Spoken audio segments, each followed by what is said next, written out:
আসসালামু আলাইকুম। Welcome back to my channel. কেমন আছেন সবাই? আমি আজকে মাছ দিয়ে সিমের ঝোল রান্নার রেসিপি আপনাদের সামনে শেয়ার করব। আমি জমি থেকে সিম গাছ থেকে সিম পেড়ে নিয়ে এসেছি। একদম টাটকা সিম। আমি অনেকগুলো সিম পেড়ে নিয়ে এসেছি ওই গাছ থেকে। তো সিমগুলো আমি একদম আস্ত রেখেছি আর আলু লম্বা লম্বা করে কেটে দিয়েছি সিমের সাথে। আমি যে মাছ দিয়ে সিম রান্না করব এগুলো হলো গুলশা মাছ। এই গুলশা মাছ প্রথমে আমি একটু লবণ আর হলুদ দিয়ে ম্যারিনেট করে রেখেছিলাম। তারপর ফ্রাই প্যানে একটু তেল দিয়ে তারপর এগুলো আমি ভেজেছি। ছোট মাছ দিয়ে সবজি রান্না করলে মাছ ভালো করে ভাজতে হয়, না হলে ভেঙে কাঁটা বেরিয়ে আসে, তখন খেতে ঝামেলা হয়। আর ছোট মাছ শুধু শুধু ঝোল অথবা বোনা ভাজি করলে এতটা কড়া করে ভাজতে হয় না, এটা কাঁচাও রান্না করা যায়, তখন কাঁটা খুলে না। তো আমি এই গুলশা মাছ দিয়ে সিম ঝোল রান্না করেছি। সবগুলো মাছ একদম কড়া করে ভেজেছি যেন সিমে ভেঙে না যায়।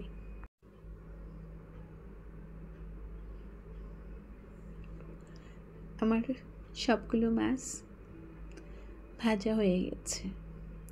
এখন আমি প্যানে পরিমাণ মতো তেল, 2টা পেঁয়াজ কুচি দিয়ে একটু নাড়াচাড়া দিচ্ছি। এখানে কড়াইয়ের সাইডটা অনেক গরম হয়ে গেছে, তো একটু নেড়ে চেড়ে আমি এখানে একটু পানি দিয়েছি। তো এই যে কড়াইয়ের সাইড গরম হয়ে গেছে বলে আগুন উঠে এসেছে। তো এখানে এই আগুনে কোনো সমস্যা নেই, আশেপাশে কোনো রকম কিছু নেই যে আগুন লেগে যাবে, এটা শুধু কড়াইয়ের ভিতরের মধ্যেই থাকে এই আগুনটা। আমি পানিতে একটু নাড়াচাড়া দিয়ে 1 চামচ মরিচ, 1 চামচ হলুদ, 1 চামচ ধনিয়ার গুঁড়া আর 1 চামচ জিরের গুঁড়ো দিয়ে আবারও নেড়ে চেড়ে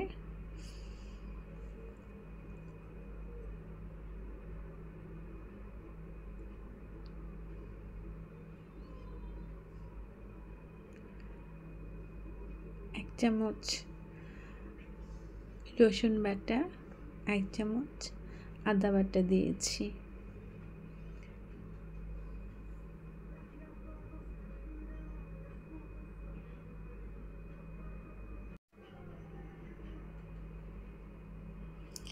আজকে আমি মশলাটা ঢেকে কষাইনি, তো ভালোভাবে নেড়ে চেড়ে আমি এই মশলাটাকে কষিয়েছি। এখানে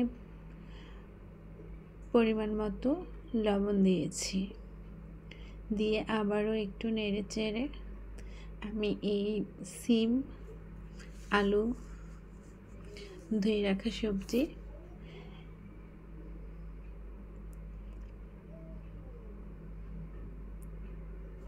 দিয়ে ভালো করে নেড়ে 1 কাপ পরিমাণ পানি দিয়ে আমি ঢেকে দিয়েছি।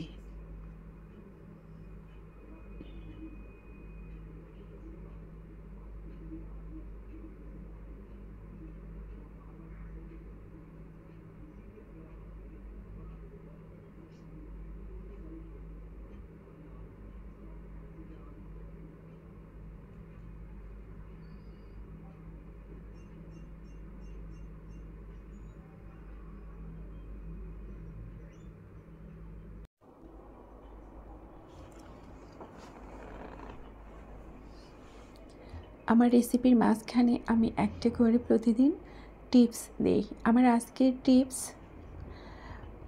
মাছ কেটে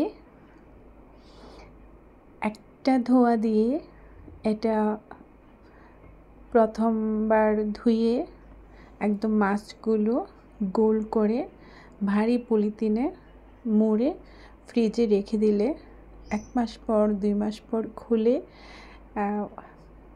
এটা পানিতে না ভিজে এমনিতে রেখে দিয়ে ওই মাছগুলোর মধ্যে লবণ মেখে রেখে দিয়ে তারপর কিছুক্ষণ পর ধুয়ে রান্না করলে খুবই সুস্বাদু হয়, বোঝাই যায় না যে এতদিন ফ্রিজে ছিল।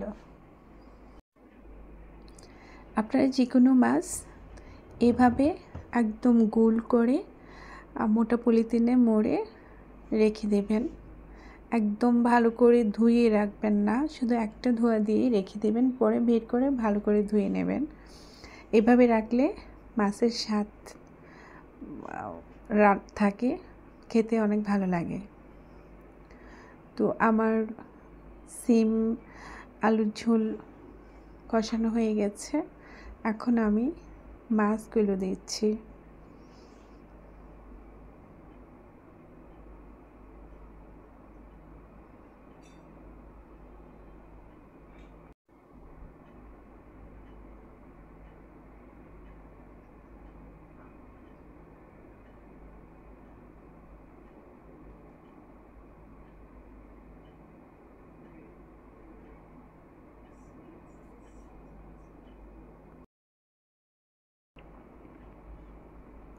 আমি মাছ দিয়ে আবারও কিছুক্ষণ ঢেকে দিয়েছি।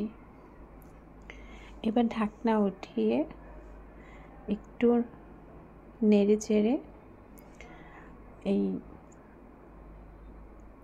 2 কাপ পরিমাণ পানি দিয়েছি।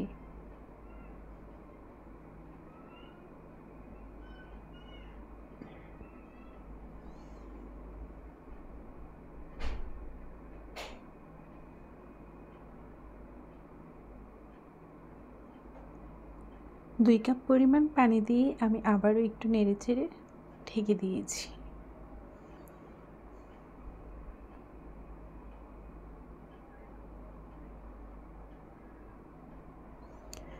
আমার সিম তরকারি বলক উঠে গেছে।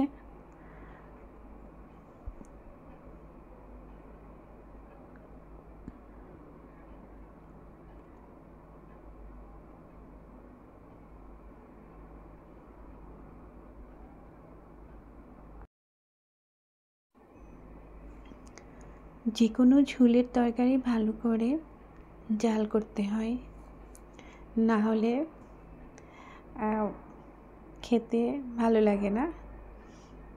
আর ভালো করে মাঝারি আঁচে জাল করলে তখন খেতে এটা খুবই ভালো লাগে। আমি ঢাকনা উঠিয়ে আবারও নেড়ে চেড়ে দিচ্ছি।